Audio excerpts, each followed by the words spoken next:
Catholic teaching, doctrine, and dogma. Just wondering, are they the same, or how are they different?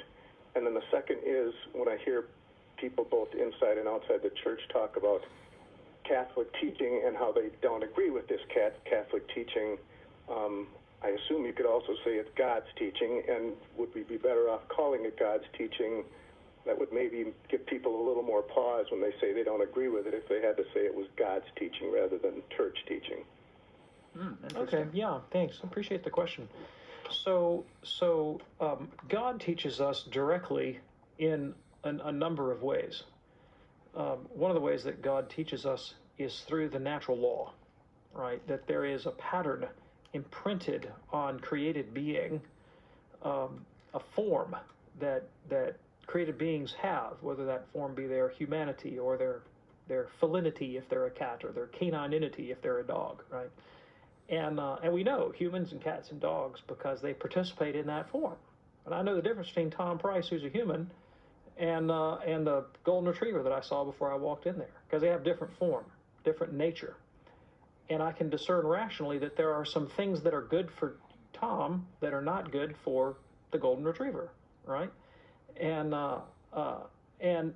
what I can discern about natures and ends and purposes imprinted on our nature, on our form, that's what we call the natural law. And those principles are a reflection of the eternal law, the law in God himself.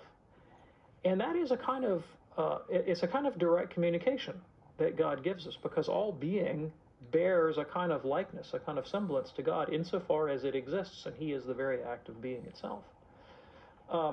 And when I rightly have discerned the natural law, I really have known the mind of God to a certain extent. The church will help us to see that natural law imprinted on the form of man. So the church will teach on morality, for example, sometimes teaching things that aren't very popular in the modern world, like you shouldn't contracept, right? Because it actually contradicts the nature and purpose of human sexuality within marriage. The church focuses us, directs our gaze, makes us sort of ignore some of the impediments that might draw us away from a deeper consideration of the nature of things. And the church has that competence. And when the church turns our gaze on these things and says with authority, this is the truth about our nature created by God, she will not lead us into error.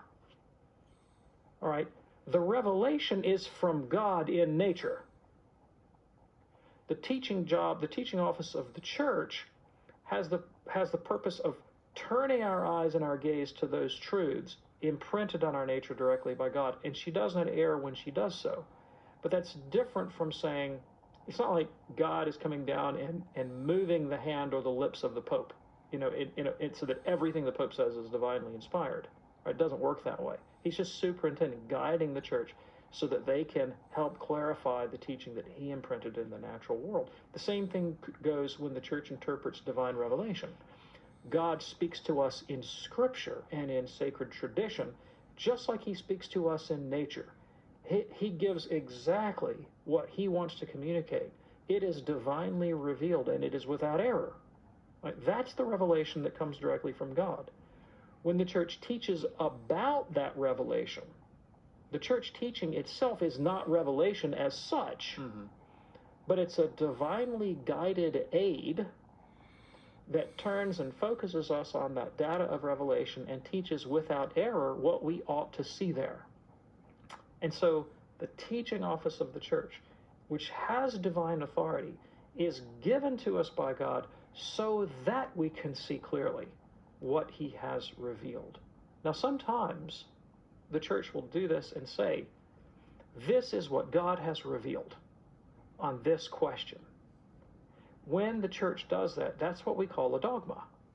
The church says, here is a truth that God has revealed clearly, be it in nature, or be it in Scripture, or be it in tradition, and all Catholics must hold to this truth. That's a dogma, like the Blessed Trinity is a dogma, transubstantiation is a dogma. Those are things that all Catholics have to believe because they're divinely revealed. And when the church says that they are divinely revealed, it's not the church revealing them, It's the church unveiling them, clarifying them, and doing so with divine authority such that she cannot err. The church teaches many things without actually rising to the level of dogma. Right? The church conveys truths of divine revelation in an authoritative way without ever saying this is a dogma. Right? Every time that your pastor gets up and preaches a homily on Sunday morning and lays out a text of Scripture for you and tells you what it means and applies it to your life, that's the church teaching, right? That's the church pointing out divine revelation and doing so with authority, but not necessarily at the level of dogma. I see. All right. And Mark, thank you so much for your call.